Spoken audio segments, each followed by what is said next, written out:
मिहिर भोज तथ्य ये है कि मिहिर भोज 9वीं शताब्दी का सबसे प्रतापी शासक था।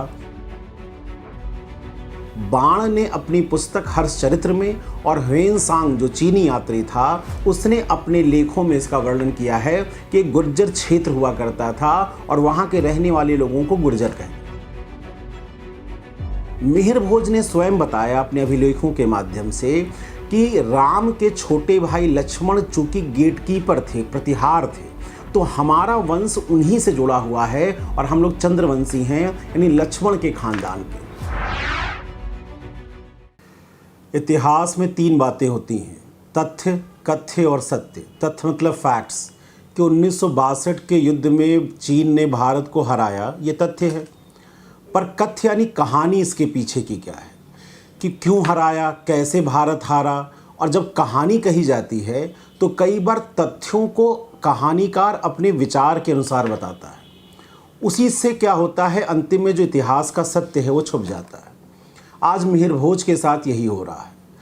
मिहिर भोज तथ्य ये है कि मिहिर भोज 9वीं शताब्दी का सबसे प्रतापी शासक था। कन्नौज उसका आधार था और कन्नौज को आधार बनाकर उसने अरबों और तुर्कों के खिलाफ एक बड़ी लड़ाई लड़ी। लेकिन कथ्य कहानी क्या है कि मिहिर भोज कहाँ से आया, कैसे उत्पन्न हुआ, क्या उसका आधार था, इसको लेकर 19वीं शताब्दी से लेकर आज 21वीं शताब्दी तक एक बड़ा विचार मंथन इतिहासकारों में चल रहा है। और जब हम विचार मंथन की बात कर रहे हैं तो हम ये बताना चाहते हैं कि हर इतिहासकार जब अपनी कहानी कहता है तो वो सत्य से ज़्यादा अपने विचारधाराओं से प्रेरित होता है। जैसे 19वीं शताब्दी में सबसे पहले एक ICS अधिकारी AMT जैक्सन ने, जिनको आप शायद जानते होंगे, नासिक षड्यंत्र केस में उनको किसी ने भारतीय क्रांतिकारी ने गोली मार दी थी। उन्होंने सबसे पहले प्रतिहारों को विदेशी बताया था और विदेशी बनाने के पीछे उन्होंने साक्ष्य क्या दिए थे कि जो प्रतिहार है उसमें जब प्रोनाउंसिएशन हम करते हैं, जो फोनेटिक्स है हार, वो सेंट्रल एशिया की कजार से, यानी जो कजाक वाला इलाका है उससे मिलता जुलता है। और इसलिए उन्होंने साक्ष्य ये दिया कि हमेशा प्रतिहारों को हुनों के साथ किया गया है, क्योंकि हुन विदेशी थे, सेंट्रल एशिया से आए थे और उन्हीं की शाखा के रूप में प्रतिहार भी आए और उन्होंने आगे चलकर भारत में एक साम्राज्य बना लिया। अब यहाँ मैं ये बताना चाहता था कि दरअसल इसके पीछे कहानी कहने के पीछे उनकी विचारधारा क्या थी। चूँकि 19वीं शताब्दी के अंत में देसी बनाम विदेशी, विशेषकर 1857 की क्रांति के बाद देसी बनाम विदेशी की धारा चल पड़ी थी। भारतीय कहने लगे थे कि फिरंगियों को वापस जाना चाहिए, अपने देश जाना चाहिए। तो अंग्रेज़ों ने इस विचारधारा को गढ़ने की कोशिश की कि जिस तरह से हम विदेशी हैं, बहुत साल पहले आर्य भी विदेशी थे और जिनको आप अपना सबसे बड़ा राजा मानते हो वो सारे राजपूत राजा भी विदेशी थे। कर्नल टॉड जैसे लोगों ने अपनी इस विचारधारा को आगे बढ़ाया, भंडारकर जैसे लोगों ने इसका समर्थन किया और इस तरह से एक विचारधारा उत्पन्न हुई कि राजपूत विदेशी थे और राजपूतों के रूप में प्रतिहार भी विदेशी थे। वो जैक्सन जैसे ICS ऑफिसरों ने इस विचारधारा को आगे बढ़ा दी। दूसरी विचारधारा ये थी कि ये जो गुर्जर प्रतिहार थे, ये एक गुजरात और राजस्थान के बीच का जो जोधपुर का जो क्षेत्र है, उस इलाके का एक गुज्जर एक क्षेत्र है, भौगोलिक एरिया, और उस भौगोलिक एरिया में जो रहने वाले लोग थे उन्हें हम गुज्जर प्रतिहार कहते हैं। इसका साक्ष्य क्या है, 7वीं शताब्दी में बाण ने अपनी पुस्तक हर्षचरित्र में और ह्वेनसांग जो चीनी यात्री था उसने अपने लेखों में इसका वर्णन किया है कि गुर्जर क्षेत्र हुआ करता था और वहाँ के रहने वाले लोगों को गुर्जर कहते थे। अगर चूंकि उस आधार पे हम देखें तो चूंकि उस समय राजपूतों का कोई वर्णन नहीं था, तो जो आज गुर्जर अपना क्लेम कर रहे हैं कि हम उस क्षेत्र के रहने वाले हैं और मिहिर भोज भी गुर्जर थे, शायद सही प्रतीत होता है। तीसरी विचारधारा थी जो प्रतिहारों की खुद की अपनी है। प्रतिहारों ने अपने आप को राजपूत माना, उन्होंने गुज्जर शब्द का इस्तेमाल नहीं किया है। प्रतिहारों ने ये कहा कि प्रतिहार का मतलब होता है द्वारपाल, गेट कीपर, और उन्होंने अपने आप को सौमित्र, यानी जो लक्ष्मण की माँ थी सौमित्र, उससे अपने आप को जोड़ा है।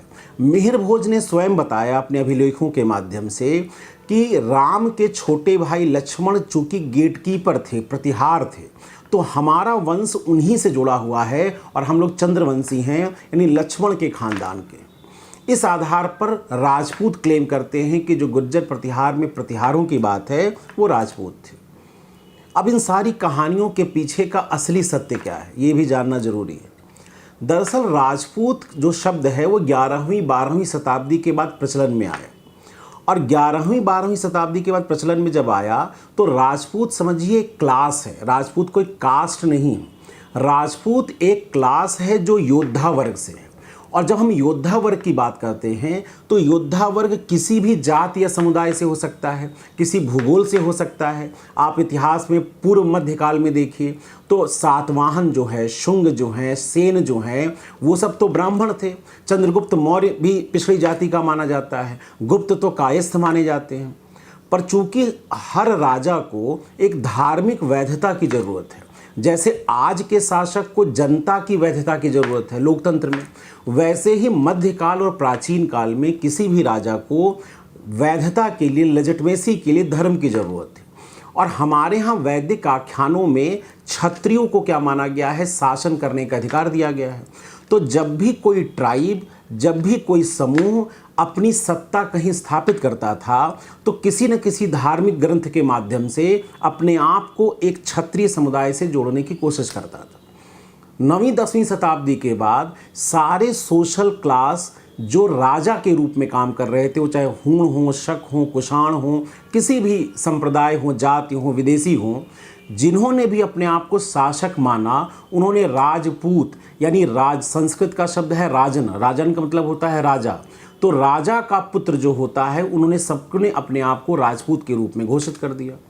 चूंकि राजपूत घोषित किया तो अपने आप को या तो सूर्यवंशी बताया या तो अपने आप को चंद्रवंशी बताया, और उसके लिए धार्मिक ग्रंथों की व्याख्या की। इसीलिए पृथ्वीराज रासो में आपने सुना होगा कि राजा वशिष्ठ के यज्ञ की बात कही गई है, और उस यज्ञ में से 4 राज योद्धा निकले जिनका नाम था प्रतिहार, परमार, चालुक्य और चौहान।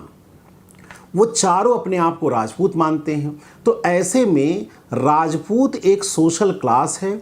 उस सोशल क्लास में सभी धर्म जाति के लोग क्या थे, शामिल थे। वो देसी भी थे, विदेशी भी थे, और आगे चलकर उन्होंने अपने में शादी विवाह शुरू कर दिया। तो राजपूत जो गुजरात से लेकर राजस्थान के बीच के जो लोग थे, उन्होंने अपने आप को आगे चलकर एक कास्ट में क्या कर लिया, चेंज कर लिया।